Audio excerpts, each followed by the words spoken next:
አንድ ሰውዬ ሚስት አለው። ደግሞ ሌላ ሴት ደግሞ በሌላ ግብር ይመኝና እባክሽን ፈቃዴን ፈጽሚልኝ ይላታል። እምቢ ትለዋለች። ታው እግዚአብሔር ይፈርድብናል ትለዋለች። እምቢ ትለዋለች።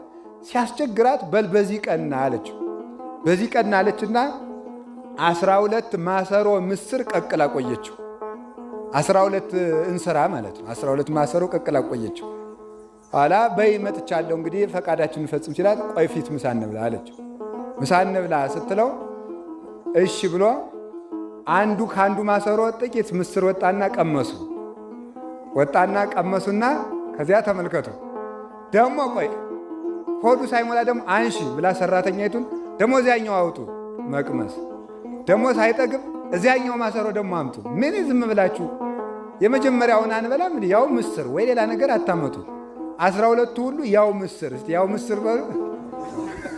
ከዚያ ምን አለ መሰላችሁ? አይ ከማሁ ተፈጥሮ ተለኩላ አንስት፣ እንደዚሁ ሁሉ የሁሉም ሴት ተፈጥሮ እኮ አንድ ነው። ሞኙ ሚስትን ጥለ ለምን መጣህ?